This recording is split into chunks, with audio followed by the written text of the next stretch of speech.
నమస్కారం అండి, this is #you. Rupa Reddy గారి కేసు, Nagarjuna grammar school principal Rupa Reddy గారి కేసు గురించి ప్రతిరోజు మీ ముందుకి ఒక కీలకమైన పాయింట్ తీసుకురావడానికి మేము ట్రై చేస్తున్నాం. ఖచ్చితంగా దీంట్లో మనం గుర్తించాల్సింది ఏంటంటే, రూపారెడ్డి గారి గురించి ఎవ్వరూ ఒక్క నెగిటివ్ వర్డ్ అనలేదు. ఇక్కడ వాస్తవాలు ఏమున్నాయో దానిపైన డైసెక్షన్ చేస్తున్నాం. అసలు మ్యాటర్లోకి వెళ్తే ఈ కేసు రీఓపెన్ అవుతుంది అన్న విషయం సోషల్ మీడియాలో తెగ చక్కర్లు కొడుతుంది. ఈ కేసు క్లోజ్డ్. దీంట్లో 3 విద్యార్థులు పార్టిసిపేట్ చేశారు. కేవలం 4 లక్షలు కొట్టుకెళ్ళిపోయారు. అది కాకుండా రూపారెడ్డి గారు వాళ్ళని మందరిచ్చారు కాబట్టి వాళ్ళు ఒక నెల రోజుల క్రితం, అంటే నెల 10 రోజుల క్రితం జరిగిన సంఘటనని మనసులో పెట్టుకుని ఆవిడ బోనాల సెలవుల నుంచి తిరిగి వచ్చిన తర్వాత హైదరాబాద్ నుంచి కొండమల్లెపల్లికి ఆవిడ సాయంకాలం 5:30కు వస్తుందని ముందే గ్రహించేసి వాళ్ళందరూ ఆవిడ ఇంటికి వెళ్ళిపోయి ప్రాపర్ రెక్కీ చేసి చంపేశారు అని చెప్పారు. ఇది కాకుండా పట్టించిన మేజర్ అంశం ఏంటి, వాళ్ళ పిన్ని గారు ఫోన్లో విన్న ఒకే ఒక వర్డ్ ఏ బాబు. రక్తపు మడుగుల్లో పట్టుకున్న డబ్బుల నోట్లు, అంతకు మించి వాడిన ఆయుధాలు కానీ ఏమీ లేవు.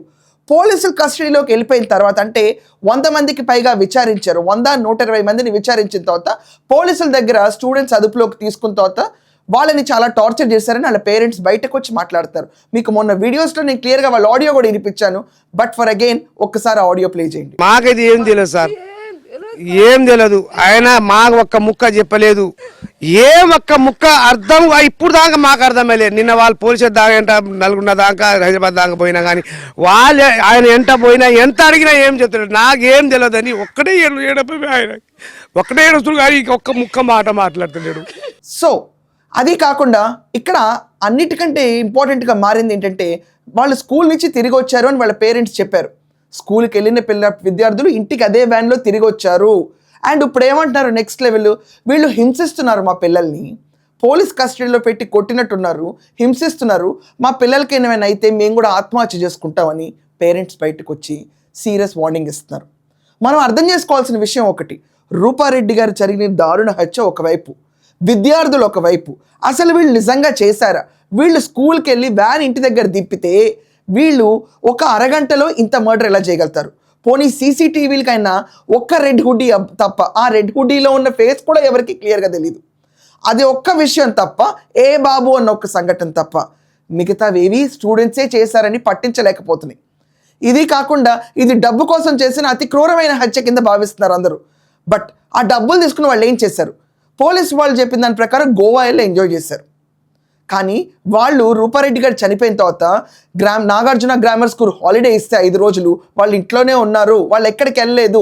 మా కొడుకులు మారిపోయారు, మొబైల్ ఫోన్ తీసుకెళ్ళి స్కూల్కి వెళ్ళినందుకు మందలిచ్చారు, వాళ్ళేమీ గాంజా కొట్టినందుకు కాదు, వాళ్ళకి తాగుడు అలవాటు లేదు, గాంజా అలవాటు లేదని బోరుమంటున్నారు ఆ విద్యార్థుల పేరెంట్స్.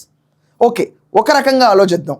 విద్యార్థుల పేరెంట్స్ ఆవేదనకు కారణం ఏ హత్య చేసిన కుటుంబీకులైనా ఇలాగే చెప్తారు, దీన్ని పక్కన పడేయటమే అని చెప్పి అనుకుంటే కనుక, నిజంగానే హత్య జరిగినప్పుడు ఆ రోజు సాయంకాలం 5:30 దగ్గర నుంచి మరుసటి రోజు ఉదయం 7:30 దాకా వాళ్ళ భర్త గారు ఎందుకు ఫోన్ చేయలేదు? వాళ్ళ పిన్ని గారు ఇన్వెస్టిగేషన్లో చెప్పిన ఏ బాబు కబుర్లు భర్తకు కూడా ఫోన్ చేసి కనీసం ఎందుకు చెప్పలేదు? 120 మందిని విచారించిన తర్వాత ఏ బాబు తీసుకొచ్చి పిల్లలకి ఎందుకు అటాచ్ చేశారు? అండ్ మోస్ట్ ఇంపార్టెంట్లీ వాళ్ళు స్కూల్కి వెళ్ళారు, తిరిగి అదే స్కూల్ వ్యాన్ దింపిందన్నప్పుడు దాన్ని ఎందుకు విచారించట్లేదు? అండ్ ఆర్థిక లావాదేవీల మీద కుటుంబంలో సమస్యలు ఉన్నాయన్నప్పుడు దానిపైన ఎందుకు విచారించట్లేదు? ఇది ఈరోజు ఒక పెద్ద హీటెడ్ అప్ డిస్కషన్.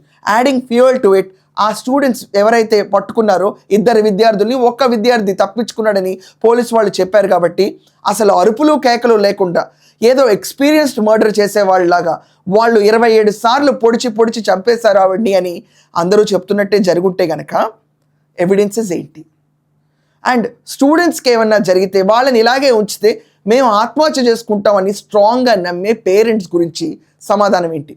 దీనిపైనే ఈరోజు సోషల్ మీడియాలో విపరీతంగా చక్కర్లు కొడుతున్న వార్త, ఈ కేసు రీఓపెన్ అవుతుంది ఫర్ ఫర్దర్ మోర్ ఎగ్జామినేషన్ అని.